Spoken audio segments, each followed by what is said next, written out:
అమెరికాలో అక్రమంగా నివసిస్తున్న భారతీయ పౌరులపైన డొనాల్డ్ ట్రంప్ ప్రభుత్వం కఠినంగా వ్యవహరిస్తోంది. రెండోసారి అమెరికా అధ్యక్షుడిగా ట్రంప్ బాధ్యతలు చేపట్టిన జనవరి నుంచి ఇప్పటి వరకు దాదాపు 1100 మంది భారతీయులను బహిష్కరించినట్లు విదేశాంగ మంత్రిత్వ శాఖ ఎంఈఏ వెల్లడించింది. వీరిలో 62% మంది సాధారణ వాణిజ్య విమానాల్లోనే స్వదేశానికి తిరిగి వచ్చేశారని ఎంఈఏ ప్రతినిధి రణ్ధీర్ జైస్వాల్ మీడియాకు తెలిపారు.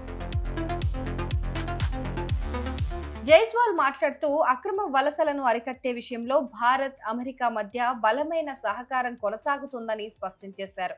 అక్రమ మార్గాల్లో అమెరికాలో ప్రవేశించిన వారిని లేదా అక్కడి నిబంధనలు ఉల్లంఘించిన వారిని మన దేశం వెనక్కి రప్పిస్తుంది అని ఆయన పేర్కొన్నారు. ఇప్పటి వరకు మొత్తం 1080 మంది భారతీయులు అమెరికా నుంచి స్వదేశానికి చేరుకున్నారని జైస్వాల్ వెల్లడించారు. బహిష్కరణకు గురైన భారతీయ పౌరులను తిరిగి స్వదేశానికి తీసుకొచ్చే విషయంలో వారి గురించి పూర్తి వివరాలు అందిన తర్వాత, వారి జాతీయతను నిర్ధారించుకున్న తర్వాత మాత్రమే ఈ ప్రక్రియ జరుగుతుందని ఆయన వివరించారు. ఈ విషయంలో రెండు దేశాల మధ్య పరస్పర అవగాహన, సహకారం కొనసాగుతుందని ఆయన మరోసారి ఉద్ఘాటించారు.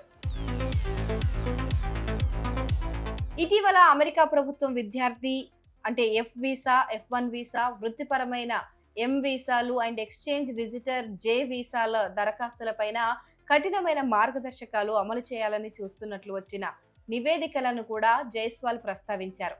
తాజా పరిణామాలను భారత ప్రభుత్వం నిశితంగా పరిశీలిస్తోందని, విదేశాల్లో ఉన్న భారతీయ విద్యార్థుల సంక్షేమానికి తాము అత్యంత ప్రాధాన్యత ఇస్తున్నామని ఆయన హామీ ఇచ్చారు. ఈ కొత్త నిబంధనలు భారతీయ విద్యార్థుల భవిష్యత్తు పైన ఎలాంటి ప్రభావం చూపుతాయో వేచి చూడాలి అని చెప్పారు. అయితే ఇదే సందర్భంగా ఇరాన్ లో తప్పిపోయిన 3 భారతీయుల కోసం కూడా భారత ప్రభుత్వం ఇరాన్ అధికారులతో సంప్రదింపులు జరుపుతోందని రణ్ధీర్ జైస్వాల్ తెలిపారు.